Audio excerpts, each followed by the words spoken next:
Day 287 completed in this ब्रह्मचर्य lifestyle.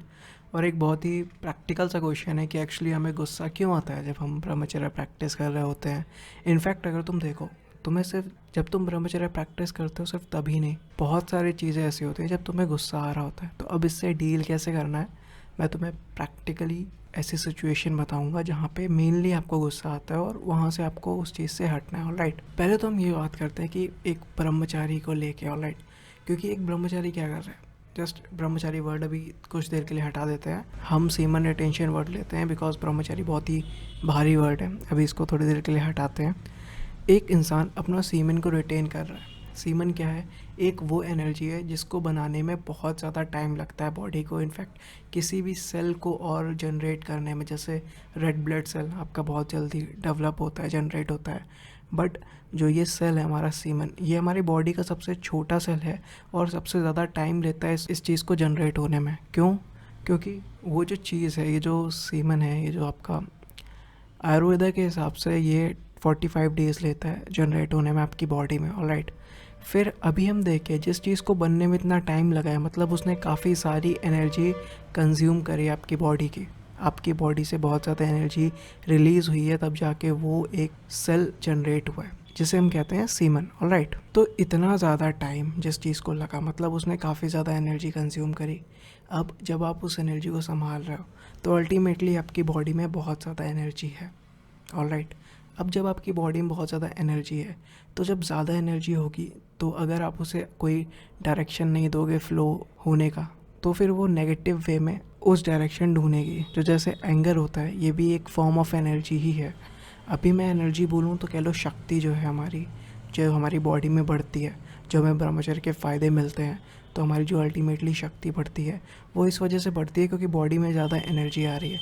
अब आपकी बॉडी में ज़्यादा एनर्जी और आप उसका सही तरीके से यूज़ नहीं कर रहे हो, तो फिर वो जो आपकी एनर्जी है वो गुस्से के रूप में बदल सकती है।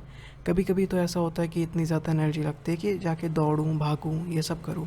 तो ये जस्ट एक फॉर्म ऑफ एनर्जी है जो तुम्हें इस लाइफस्टाइल से मिल रही है। ओके, तो तुम्हें एनर्जी के कॉन्सेप्ट को समझना पड़ेगा, उस वजह से तुम्हें गुस्सा कम होगा। अब देखो, मैं एक नॉर्मल सी बात कहता हूँ। एक इंसान है जिसने 30 डेज़ तक फॉलो किया, अभी तक उसकी बॉडी में क्या था कि एनर्जी नहीं रहती थी, तो किसी भी तरीके का गुस्सा नहीं आता था। हाँ, एक चिड़चिड़ापन आ सकता है कि कोई गोल को पाना चाह रहा हूँ और उस गोल को पा नहीं पा रहा हूँ because of low energy. But जब अब ज़्यादा एनर्जी है तो तुम्हारे गोल, तुमने मान लो कोई गोल लिया और उस गोल को पा लिया, अब उसके बाद क्या हुआ? अब उसके बाद और एनर्जी बची। अब उस एनर्जी को यूज़ कहाँ करना है? अगर तुम उसे यूज़ नहीं करोगे तो वो कोई ना कोई डायरेक्शन तो अपना ढूंढ ही लेगी। इसीलिए ब्रह्मचर्य में हमें योगा, एक सिंपल डाइट और बहुत सारी चीज़ें ऐसी बताई गई थी जो स्टेप बाय स्टेप प्रोसेस था जिसे एक्चुअली हम भूल चुके हैं। और उस भूलने का भी एक रीज़न है क्योंकि हम सिर्फ ब्रह्मचर्य को सीमन रिटेंशन समझते हैं, बल्कि ये चीज़ सीमन रिटेंशन तक ही सीमित नहीं है। ये तो जस्ट एक पहला स्टेप होता है। ऑलराइट, अब थोड़ा सा मैं तुम्हें भगवत गीता के कॉन्सेप्ट पे लेके जाता हूँ, क्योंकि भगवान श्री कृष्ण ने भगवत गीता में क्रोध के नर्क के 3 द्वार बताए हैं। नर्क मतलब हेल, और इसके 3 द्वार हैं, मतलब 3 डोर हैं इस नर्क में जाने के। वो है काम, क्रोध और लोभ। देखो, जब तुम ब्रह्मचर्य कर रहे हो तो अल्टीमेटली तुम अपने काम को तो वश में रख रहे हो, ठीक है।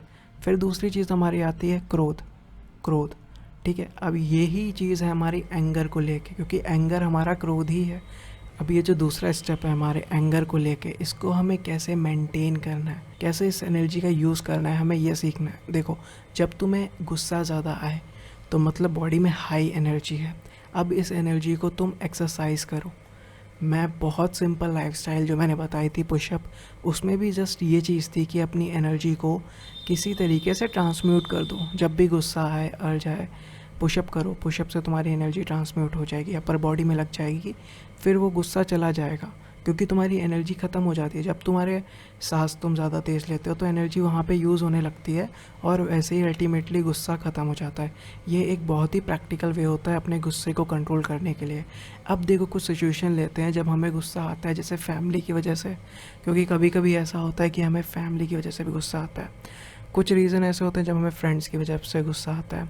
अभी हम इन दोनों कंडीशंस पे लेते हैं क्योंकि अल्टीमेटली ये चीज़ें हमारी लाइफ में सबसे ज़्यादा बोलो तो अटैच रहती हैं, ठीक है।